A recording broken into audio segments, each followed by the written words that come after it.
G'day and welcome to the Grow a Small Business Podcast. I'm your host, Troy Truen. Each week, we speak with an owner who has grown a business with 5 to 30 team members to something bigger. Diving into their numbers and unearthing the pain they've experienced, we explore what they did to overcome each barrier and what they would do differently from day one. Let's get into it. Welcome everyone. Today I'm interviewing Christine Finnegan, who is the CEO of the JackJumpers basketball team in the NBL in Australia, and Christine's based in Hobart, Australia. So thanks for your time, Christine. Pleasure. Lovely to be here. Yes, I'm looking forward to this chat because it's sort of around one of our content pillars and our major one being people. And today we're going to be chatting about leadership, purpose and values, which is underpin the JackJumpers' success in its first 3 years. And for context, for those that either don't follow basketball or outside of Australia, the JackJumpers 3 years ago were introduced into the NBL as far as Tasmania's team, and so early days. But in those 3 years, they've won a championship a couple of weeks ago, and I guess Christine's going to have give us a bit of an insight as to how that's come about on the back of leadership, purpose and values. So, Christine, we met probably 18 months ago and with sort of, I guess, mutual contacts within the JackJumpers, and we've had a few conversations since. So I really appreciate taking the time to talk about this topic. So just as an introduction, just tell our audience a little bit about your background and your experience on this topic.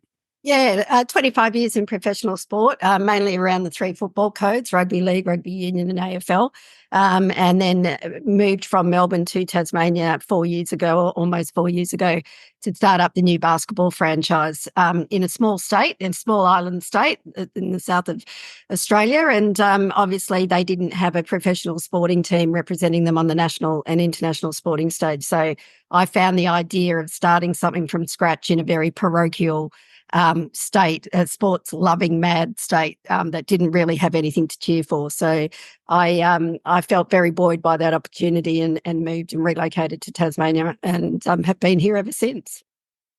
And enjoying the place? I love the place. It's a much slower pace. It's a very friendly place. It's very authentic. It's everybody knows everybody here, so always on your best behaviour. But it's a wonderful place filled with wonderful people, and might I say, really successful and humble people. Incredible businesses that sit on the national and international stage are born out of Tasmania, and quite a few of them down in the Huon Valley, which is incredible. Yeah, that's not a bad place to live, that's for sure. So you mentioned the last 20-odd years you've been involved in the sporting arena in different codes. In that sort of context, and I guess in relation to small businesses, what are the sort of the key things you've sort of, I guess, learned and pulled from those experiences that you've sort of brought into the JackJumpers environment? Well, I think you learn in every environment you're in. I mean, I think even if you don't enjoy a culture, you've got to be able to take something away from that. So I've worked in some amazing cultures, mainly the Melbourne Storm when I talk about amazing cultures, and I've worked in some fairly average cultures too. And when I say that, they're just cultures that are steeped in tradition and doing things the way they've always done them, and not being prepared to be progressive and open their eyes to what's possible. So learning from those experiences and picking up, what's really gold and what's really good, and taking that with me, and then also drawing on why I didn't like or why I didn't enjoy certain parts of some of the cultures I've worked in previously. Yes, I think it's you learn as much from the bad experiences, don't you, than the good experience, that's for sure. Yeah. I think it's really important you take something away from those experiences too. Yes. And I think I've been able to draw on those experiences. At the time, I thought, oh, what a waste of time being here, etc. But I've now come the full circle and realised they've all been part of the journey that I've got to now. Yeah, and I think that's a good point in the context of small business. I think when you start a business, buy a business, you sort of jump into a whirlwind essentially, and it's as much learning on the journey, which is important, but equally it's sort of, learning from other people and their experiences. And I guess that's where our small business comes in. Now, purpose and values. I'm always fascinated as to the impact this can make on small businesses. So in the context of the JackJumpers, how did you come up with the purpose and the values as a starting point, and then how do you bring together the purpose and core values as far as the team and I guess achieving the goals and objectives of the organisation?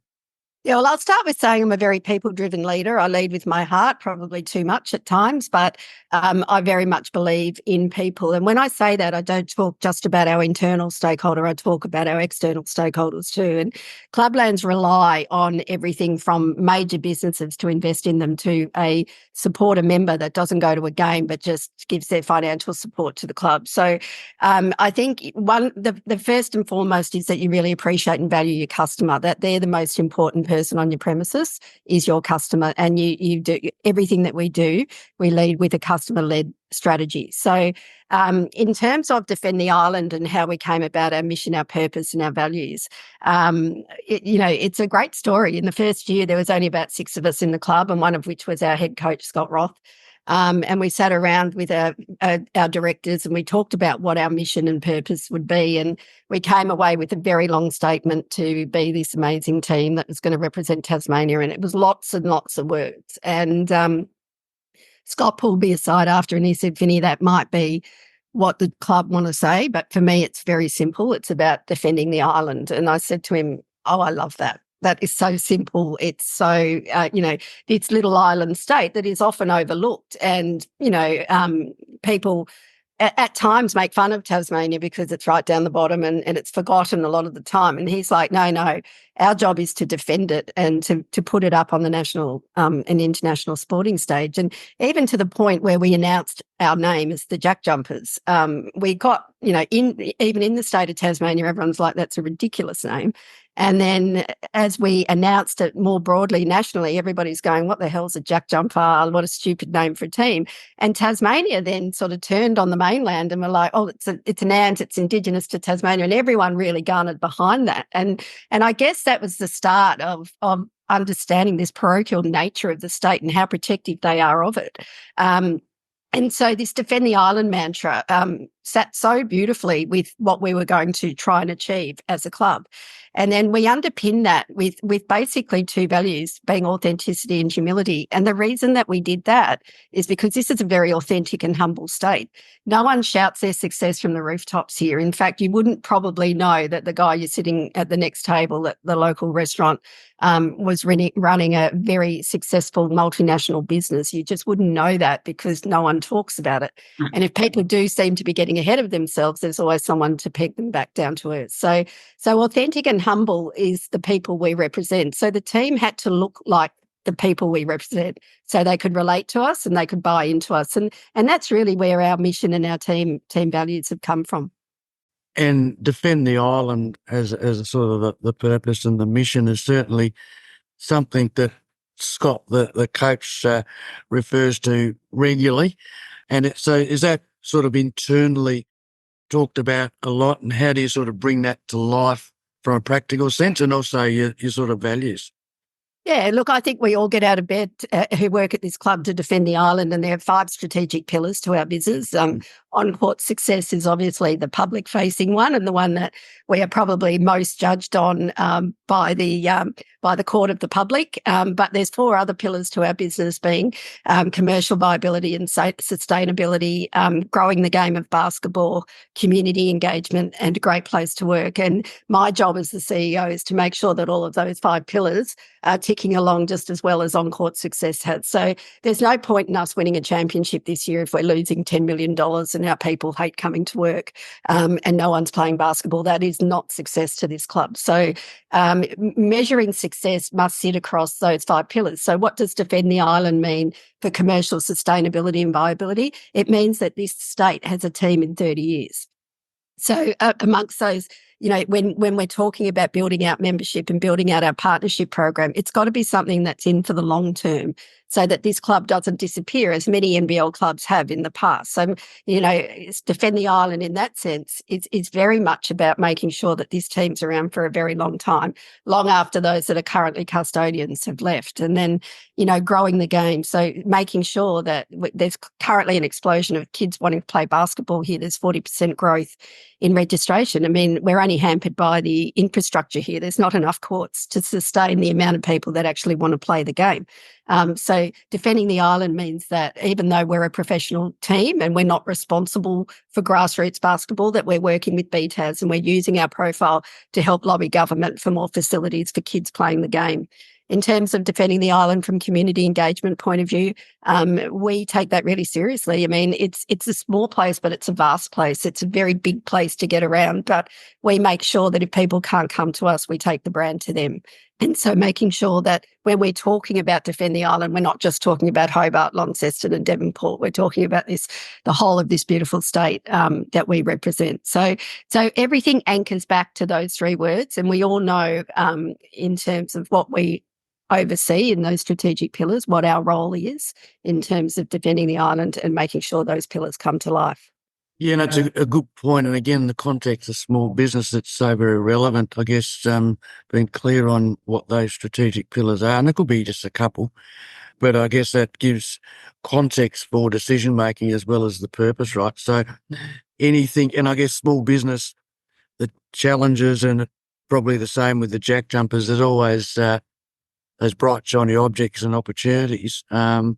So does that essentially straighten the organisation up if anything that comes at you as far as opportunities, but whatever, you sort of come back to your strategic pillars and the purpose as far as making. Absolutely, we do. And look, we've outgrown the venue we're playing in the sense that we're at capacity. We've got 3,500 people sitting on our waiting list to actually just get a ticket to a game. Like, there's so much demand for our product here and we can't facilitate that. So we have to work out how we make our club accessible to people that can't get into the arena. And that's a nice problem to have, but it's a problem. Supply and demand is a problem for us. I'm used to working in bigger clubs with bigger stadiums and you can't fill them. So supply and demand's always been the issue. The other way, how do we get people coming in and trialling our game? We don't have that problem here. But like any small business, we have, we're always solving problems. And we came in 3 years ago and basically we had a blank canvas. So we could trial things and they may or may not work. We could take some risks. And I think with any small business, as you grow and you get more successful, I guess the trick is being still prepared to take the risks, because as you get more successful, I think you get a little safer, because you see your business grow and then you don't, you want to just maintain what you've got. Whereas for me, I just want to keep putting the foot on the accelerator and going, what's next? What can we possibly do next? And we're always looking outside of our core business to see how we grow this brand and how we grow this business. Yeah, it's all about continuous improvement. You just can't rely on your laurels, can you, or past successes, that's for sure. No, and I think people forget that very quickly. And unfortunately, we're often judged on wins and losses in any club, because that's what your supporters buy into. But for me, there's two elements to our business. There's the competence, which is, how well we play on the court, how financially competent we are, how fiscally responsible we are. And then there's the warmth side of our business. How do we engage with our community? How do we connect with young children playing basketball? How do our people enjoy coming to work? So, from a competence and warmth perspective, people will allow you to go a little bit up and down the competence ladder, but you should never allow yourself to go up and down the warmth ladder. And so for us, while we may have or a couple of years where we're not playing finals, we haven't had to face that yet, but those days will most probably come. They may not, but they probably will. What I need to do is concentrate on the other side of the business, is always keeping us up in the warmth. Something that the All Blacks have done incredibly well throughout their journey. They're seen as a very high competent, high warmth brand, and that's where I want the JackJumpers to sit always. Yeah, I love that term. I haven't heard that, but it's so very powerful, right? Want specific advice to help you get your business through its #1 growth challenge? Book a free 20-minute growth chat with me, Troy, the founder of Grow a Small Business. I'll recommend some resources which will help you grow your business with ease so you can live the lifestyle you've signed up for. Go to growasmallbusiness.com and click on Growth Chat. The other point you mentioned was all about sustained success, and I guess those strategic pillars underpinning that. Again, I think in a small business environment, I can't remember the stat, but certainly in the first 5 years, the amount of businesses that fail and don't have that sustained success, I'd suggest part of that anecdotally is because they don't have a focus on their purpose, core values and vision, and obviously bringing their team on the journey. So I think, again, I love sport and business. I think there's a lot that business can learn from sport, and it's what was learning some good things today from you and the JackJumpers.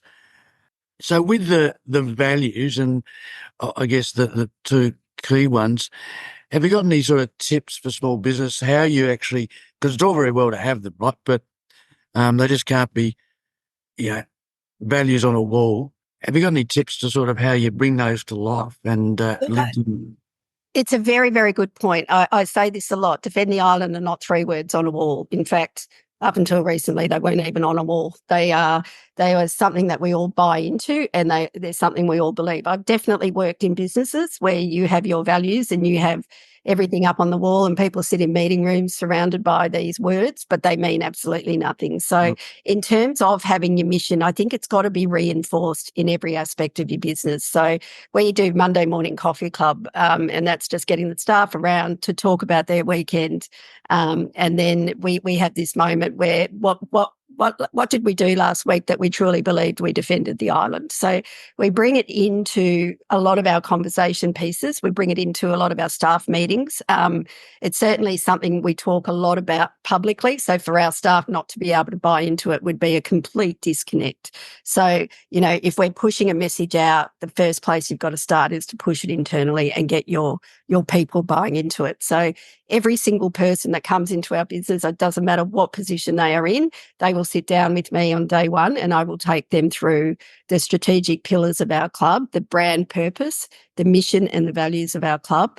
And I'll talk to them about it. They're welcome to ask me questions, but they leave the room with no doubt that this mission and this purpose and these values actually mean something to our club. Do you use it as part of, I guess, the interview process, and obviously making sure that people you interview looking to employ are connected with the values? It goes both ways, because someone you might interview go, well, actually, they're not my values, so this is not the place for me. Outside of executive roles, I'm not really involved too deeply in interview processes, but what I do with every single person that we employ at the club is I come in at the last point and I'll have a coffee with them. And for me, it's just being able to see whether I believe that they have the right attitude, I guess, to come into a club. We're a very small business, but we're a 24/7 business. There's not a lot of switch off time. Our games are on weekends. We're packing up arenas at 10 o'clock at night. We ask a lot of our people. So, it's when we're asking people to buy into something like defending the island at the JackJumpers, it means that you're really prepared to come in and do other duties as required outside of your job description. So, I certainly play a role in that, and I do look for those authentic, humble people that are really hungry for an opportunity. Jobs in sport are hard to get. So when we pick people to come in, we want to make sure that they really want it and they know what a privilege it is to take a job such as the ones that they may be taking at the JackJumpers. Yeah. And I guess that buy-in and, people being prepared to do stuff outside normal working hours, and obviously in sport it's totally different, but I guess that is that buy-in to the purpose, the mission, and the values. So leadership as a sort of a separate topic, but I think overarches what we've been talking about. How do you see the importance of that in bringing the values and the mission and so forth to life? Well, I think, in leadership, I've mentioned at the beginning, I'm quite a heart-led leader. I'm very people-driven, and I love to see people, one, progress, but two, I love to see people really enjoy coming to work and doing their job. So for me, really, it's just about I'm a big part of the positive psychology movement. I think that you get more out of people when you give them feedback, but I also believe feedback's a gift. And if someone wants to give you feedback, whether that's seen as whether you receive that as positive or negative, people are taking the time to do that. And as a leader, it's your job to make sure that you're doing that and you're doing that in a respectful way. So certainly feedback, I say it a lot in the office that feedback's a gift. It's called around the office. So we do talk about that a bit.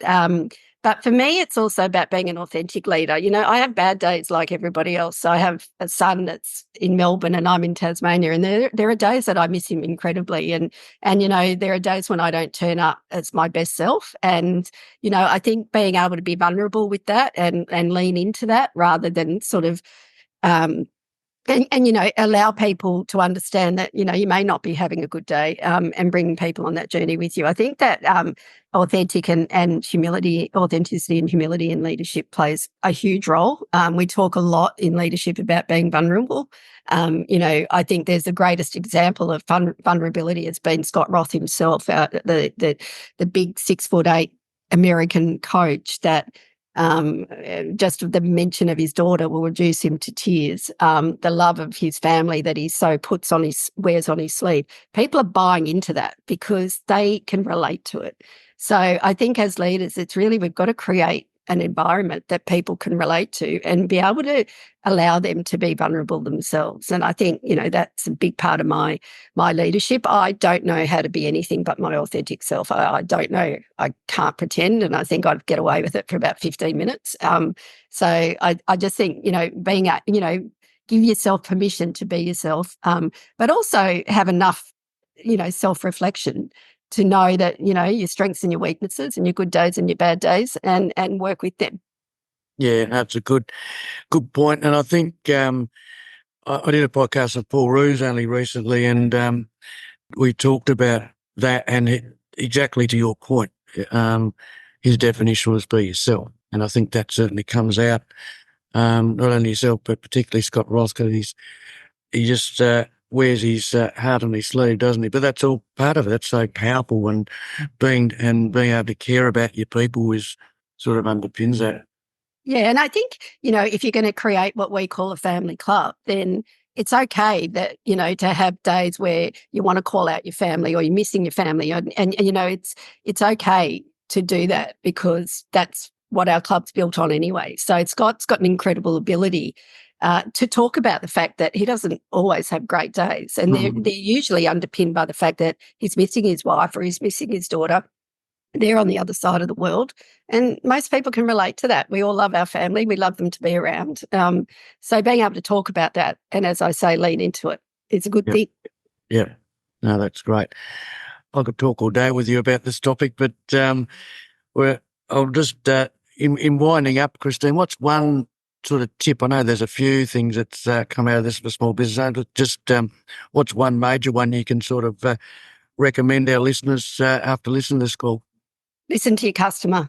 Your customer is the most important person on your premises. I keep saying that, but they will tell you how you're going. They will be your great source of feedback. And I'm not talking about keyboard warriors here. I'm talking about people that genuinely care about your business and have taken the time to, spend their hard-earned dollar investing in your business. So you care about your customer, you listen to your customer, you take time for your customer. And I think that's a really key, that's been key to our business, and everybody matters. And I think that, everybody that's associated with your business, as I say, internal, external stakeholders, they matter. So making sure that they feel important, I think is the key to really driving success in the long term. Yeah, no, fantastic. Again, appreciate your time, Christine. Lovely to chat. Pleasure. Look forward to catching up with you soon.